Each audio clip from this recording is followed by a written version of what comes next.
नमस्ते विद्यार्थी मित्रों, मैं प्राध्यापक आशीर मुरानी हिंदी भाग की ओर से आप सभी विद्यार्थी मित्रों का हार्दिक हार्दिक स्वागत करता हूँ। हिंदी भाषा शिक्षण के अंतर्गत आज हम मिश्र वाक्य का अध्ययन करने वाले हैं। इसके पूर्व हमने सरल वाक्यों को देखा है। सरल वाक्य और उसके अंतर्गत विभिन्न प्रकार इसका अध्ययन भी किया है। आज हम मिश्र वाक्य को विस्तार से देखने वाले हैं। मिश्र वाक्य किसे कहते हैं, मिश्र वाक्य की परिभाषा क्या है, मिश्र वाक्य के अन्य प्रकार कौन से हैं, इसका भी हम आज अध्ययन करने वाले हैं। मिश्र वाक्य की परिभाषा इस प्रकार से है: जिन वाक्य में सरल वाक्य या एक से अधिक उपवाक्य या आश्रित उपवाक्य हो, उसे हम मिश्र वाक्य कहते हैं। मिश्र वाक्य में एक सरल वाक्य या एक से अधिक सरल वाक्य या मुख्य वाक्य पर आधारित अन्य आश्रित वाक्य होता है, उसे हम मिश्र वाक्य कहते हैं।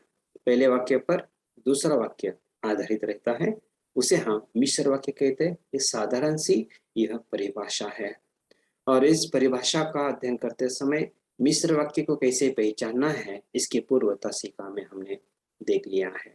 और उस तासिका को देखते समय जब तक उसने इतने उतने, जिसका उसका, जैसे वैसे, इन शब्दों का भी प्रयोग देखा। इन प्रकार के शब्दों का जो प्रयोग होता है तो मिश्र वाक्य के अंतर्गत उसको हम स्थान देते हैं। तो आज हम मिश्र वाक्य में आने वाले जो उपवाक्य होते हैं वो किस प्रकार के उपवाक्य होते हैं, तो वह तीन प्रकार के होते हैं: संज्ञा उपवाक्य, विशेषण उपवाक्य, क्रिया विशेषण वाक्य। संज्ञा जो शब्द किसी संज्ञा किसे कहते हैं? किसी शब्द के या किसी वस्तु के नाम के लिए या नाम को हम एक विशिष्ट शब्द देते हैं, तो उस शब्द को हम संज्ञा कहते हैं। विशेषण संज्ञा सर्वनाम की विशेषता बतलाने वाला। और संज्ञा सर्वनाम किस काल में वो क्रिया हो रही है, उस काल को दर्शाने वाली क्रिया को हम काल कहते हैं। इस प्रकार से यह काल विभाजन है, या काल कहेंगे विशेषण और संज्ञा। तो आज हम मिश्र वाक्य को देखने वाले हैं। तो मिश्र वाक्य में होता है कि संज्ञा उपवाक्य। संज्ञा उपवाक्य में क्या होता है? तो संज्ञा उपवाक्य में इसमें मुख्य वाक्य जो होता है, मुख्य वाक्यांश या मुख्य वाक्य के साथ संज्ञा का वाक्यांश बदले जो उपवाक्य आता है, उसे हम संज्ञा उपवाक्य कहते हैं। मुख्य वाक्य में संज्ञा वाक्यांश या संज्ञा के साथ वह वाक्यांश आता है, जिसके कारण मुख्य वाक्य में मुख्य वाक्य जो है वह उसका जो स्वरूप है या रूप है, वह उपवाक्य में वह बदल जाता है, परिवर्तन हो जाता है। जैसे तुमको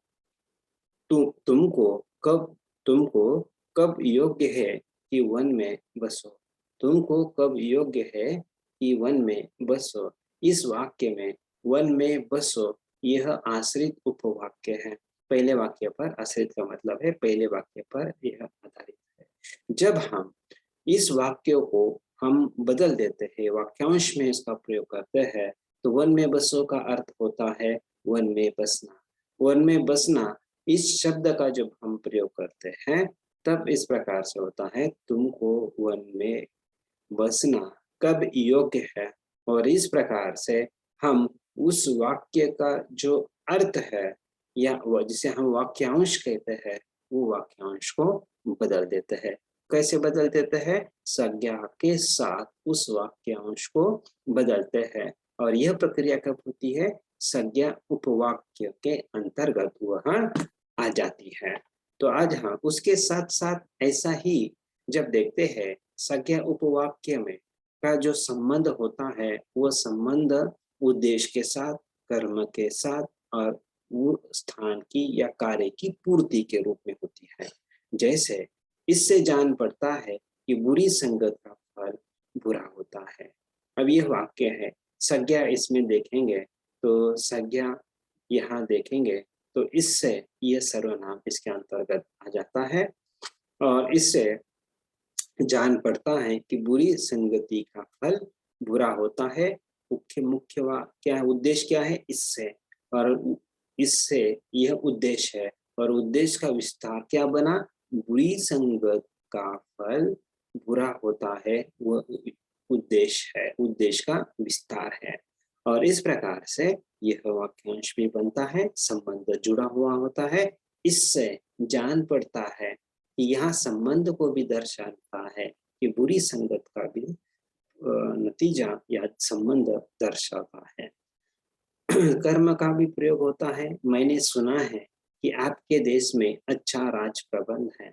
मैंने सुना, और यह कर्म जो है, मैंने क्या सुना है कि आपके देश में अच्छा राज प्रबंध है।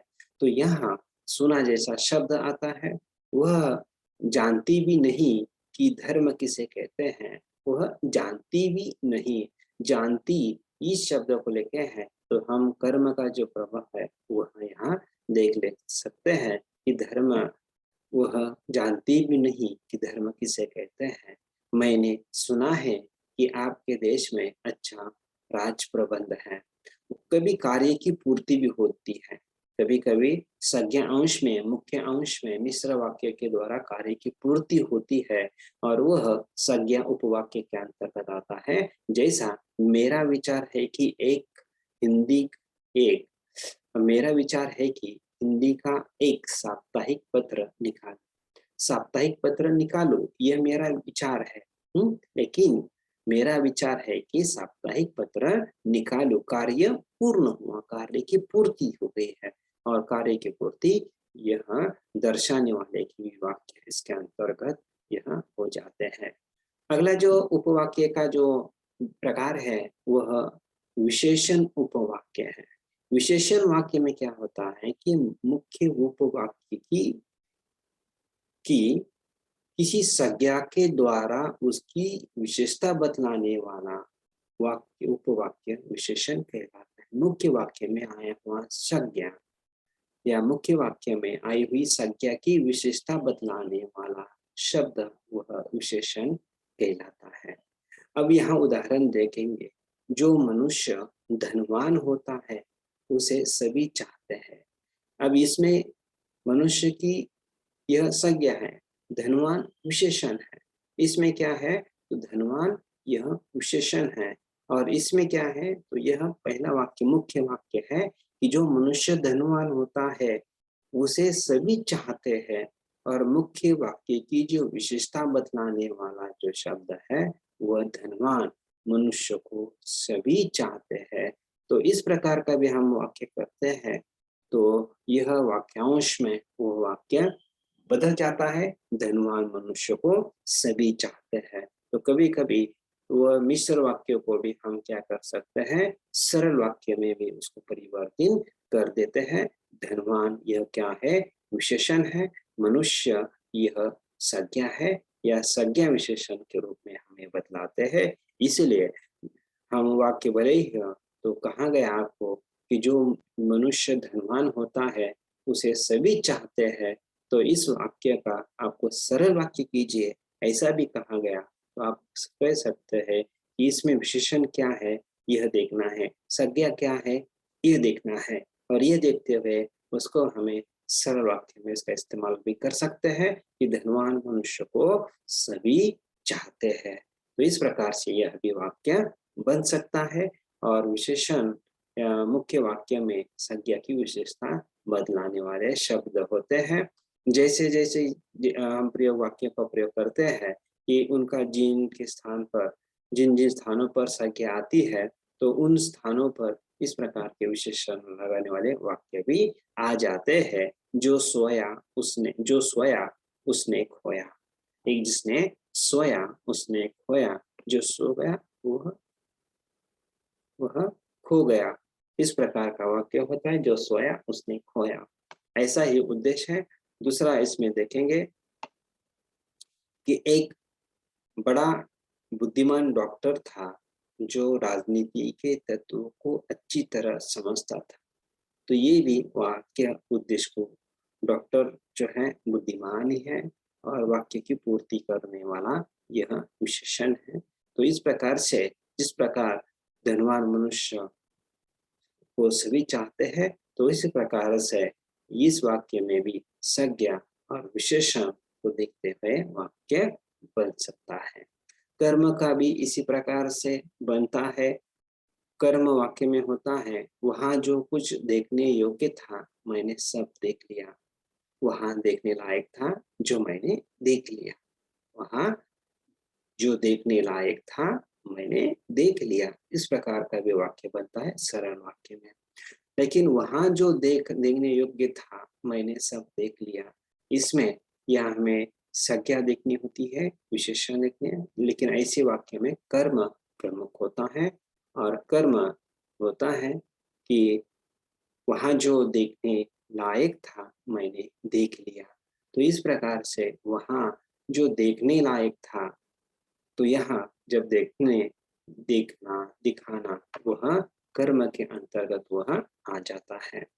ऐसी बात कहता है जिनसे सबको बुरा लगता है, वो ऐसी बात करता है जिससे सबको बुरा लगता है। तो यहाँ भी कहता या ऐसी कहता जो है, यहाँ क्रिया इसमें आ जाती है कहता कहती के रूप में।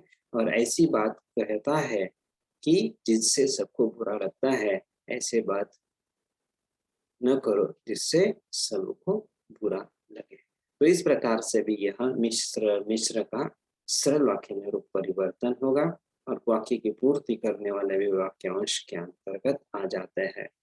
अब है विशेषण उपवाक्य का जो संबंधवाचक सर्वनाम होता है, जो से आरंभ होता है और मुख्य वाक्यों में उसका नित्य संबंध सो वह के रूप में वह आता है।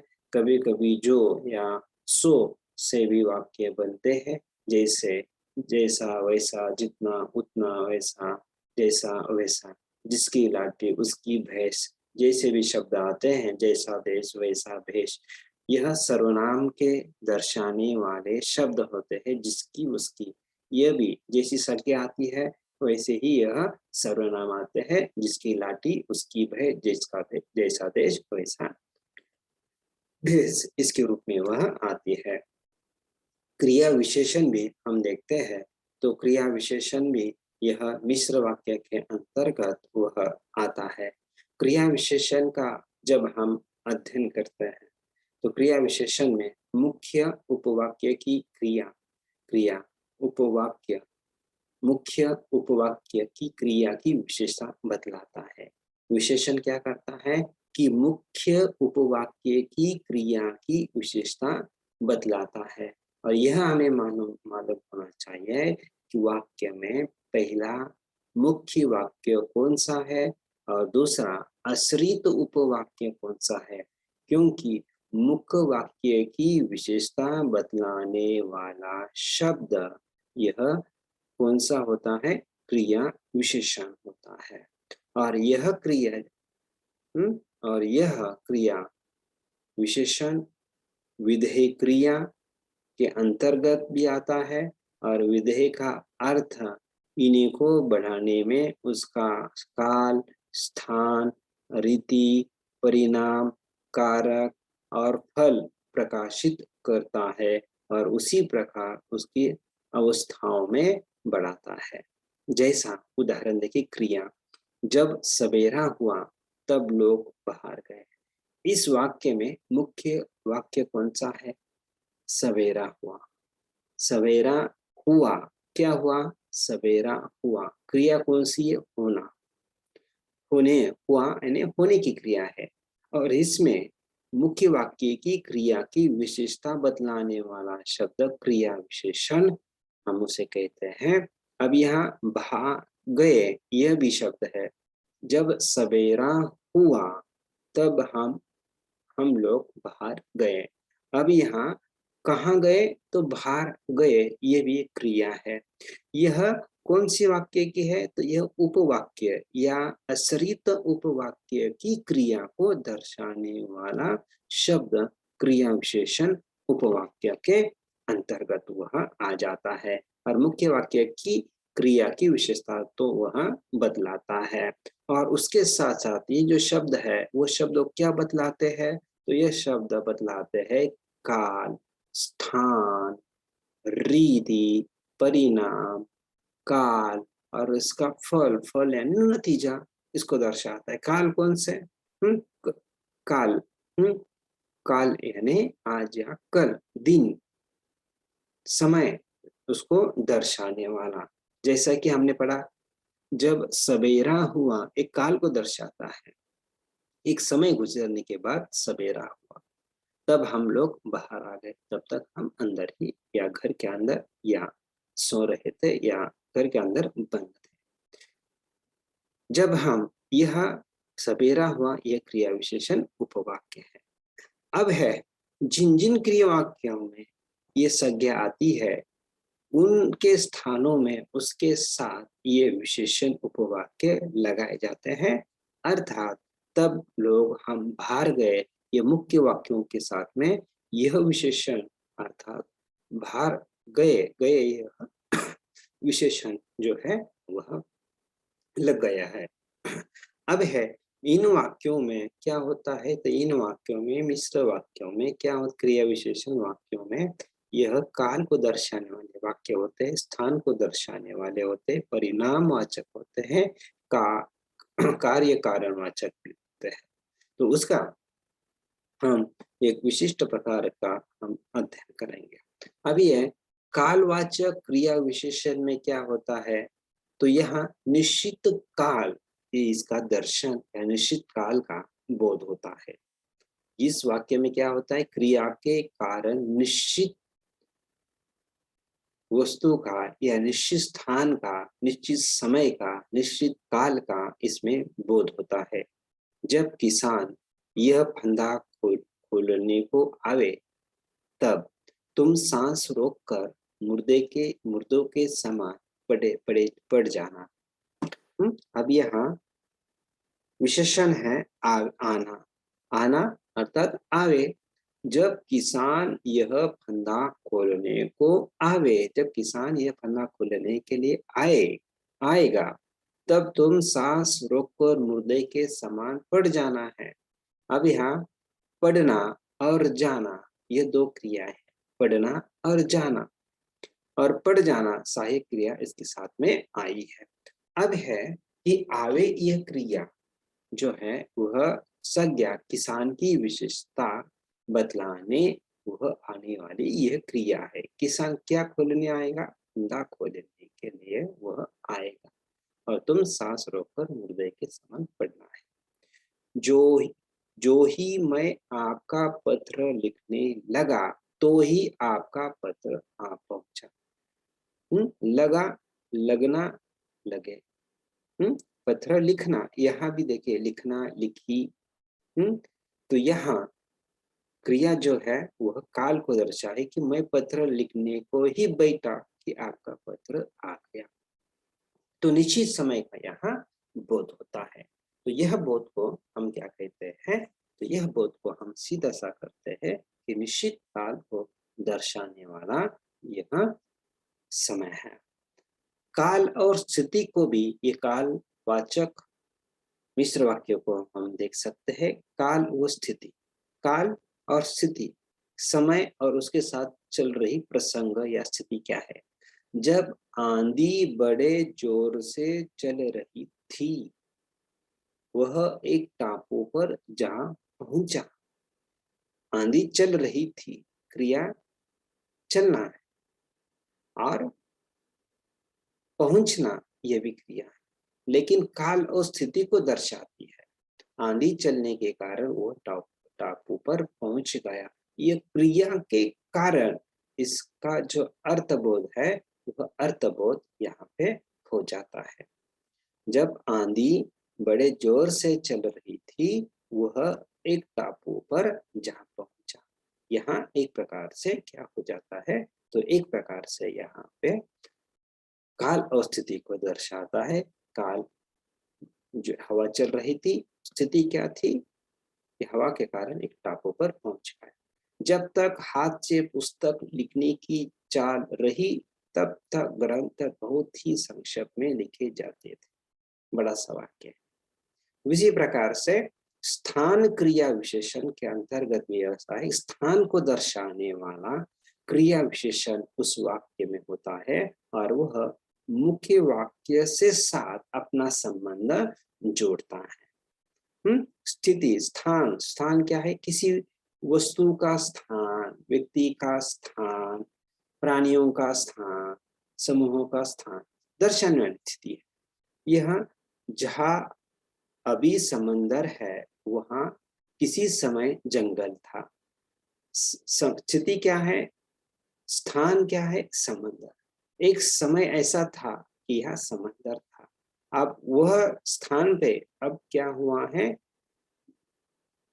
एक समय ऐसा था कि समंदर था, अब वह जंगल है। किसी समय वह, अब जहां अभी समंदर है किसी समय में वहां जंगल हुआ करता था। स्थिति बदल गई है। अब समंदर है तो पहले जंगल हुआ करता था। तो यहाँ इसमें क्या होता है? स्थान को दर्शाने वाला संबंध इसके अंतर्गत होता है और वह संबंध वाक्य के अंतर्गत आता है स्थान के साथ। गति का भी प्रारंभ और गति का अंत भी होने वाले वाक्य होते हैं। वे लोग भी नहीं, वे लोग भी वही से आए जहां से आर्य लोग आए थे। वे लोग भी वही से आए जहां से आर्य लोग आए थे। वे और जहां, जैसे जो शब्द है प्रारंभ, वे लोग वहां से यहाँ आए, आए के माध्यमिक क्रिया है, और जहां से आर्य लोग आए, दोनों क्रिया हैं देखें। लेकिन वे और जहां गति का प्रारंभ और स्थिति की स्थान, वहां से प्रारंभ होता है और यहाँ भी प्रारंभ हुआ नजर आता है। तो इस प्रकार से यह स्थानवाचक जो क्रिया है वो क्रिया इसके अंतर्गत वह आ जाती है। तो इस प्रकार के भी वाक्य जो होते हैं इसके अंतर्गत वह आ जाते हैं। ऐसी ही जब हम पढ़ते हैं तो वह होता है परिणाम वाचक क्रिया विशेषण। परिणाम वाचक क्रिया विशेषण, इसमें क्या होता है? परिणाम होता है। परिणाम क्या है? तो उसमें तुलना की जाती है। न्यूनता का मतलब है कम ज्यादा, अधिकता अधिक मात्रा में। तो परिणाम में क्या है? तो परिणाम में उसकी जो तुलना है या कम ज्यादा, कम ज्यादा, जिसे हम न्यूनता कहते हैं। तुलना, दो की तुलना, कम ज्यादा, कम अधिक मात्रा में, अधिकता अधिक अधिक रूप में, ये परिणाम को दर्शाने वाले परिणाम वाचक क्रिया विशेषण के अंतर्गत वह आ जाता है। तो जैसे जैसे आमदनी बढ़ती है वैसे भी बढ़ता जाता है, वैसे भी बढ़ता जाता है। जैसे जैसे आमदनी बढ़ती है वैसे भी बढ़ता जाता है। परिणाम क्या है? आदमी जैसा जैसा आमदनी की, व्यक्ति की आमदनी बढ़ती है वैसे वैसे उसकी ख्वाहिशें भी बढ़ती जाती है। तो इस प्रकार के जो वाक्य में जैसे जैसे क्या है, अधिक, उसकी तुलना में मनुष्य के पास पैसा है तो आगे बढ़ेगा, बढ़ता ही वो कार्य अब वह करता रहेगा। ऐसे जो वाक्य होते हैं वो परिणाम को दर्शाने वाले जो वाक्य होते हैं, वो दर्शाने वाले वाक्य इसके अंतर्गत वह आ जाते हैं। ऐसे ही कार्य कारण वाचक विशेषण, यह कार्य कारण वाचक विशेषण क्या होता है? तो यहाँ कार्य का जो कारण है या हेतु है, उस हेतु के पीछे का कारण इसके माध्यम से समझ में आ जाता है। हम इन्हें सुख देंगे क्योंकि उन्होंने हमारे लिए बड़ा दुख सहा है। हम उन्हें सुख देंगे क्योंकि उन्होंने हमारे लिए बड़ा दुख सहा है। अब यह है, इसमें कारण है। हम उनको, कारण क्या है कि उनको हम अब सुख देंगे क्योंकि उन्होंने हमारे लिए बड़ा दुख सहा है। इसमें, इस वाक्य में हमें क्या नजर आता है? तो इसके पीछे कुछ कारण है। हम उनको सुख देंगे, उसको पीछे काम करने को नहीं कहेंगे, क्योंकि वो हमारे लिए बड़ा, उन्होंने हमारे लिए बड़ा ही दुख सहा है। ऐसे इस प्रकार के वाक्य में पहला वाक्य हम उन्हें सुख देंगे, क्यों? क्योंकि क्योंकि पहले वाक्य में क्या है, वह सुख देंगे क्योंकि उन्होंने हमारे लिए बड़ा दुख सहा है। तो यहाँ हेतु है, कारण है कि उनकी इन्होंने यह काम किया है, हमारे लिए उन्होंने बड़ा दुख सहा है, इसलिए हम उनको सुख देंगे। तो इसलिए ऐसी वाक्य होता है, तो इसमें मुख्य वाक्यों के साथ साथ क्या होता है, तो मुख्य वाक्यों के साथ यहाँ जो आश्रित उपवाक्य होता है, तो यह आश्रित उपवाक्य क्या करते हैं, वाक्यों को जो है वह हेतु या कारक को दर्शाने का जो कार्य है, वो कार्य वह करते रहते हैं।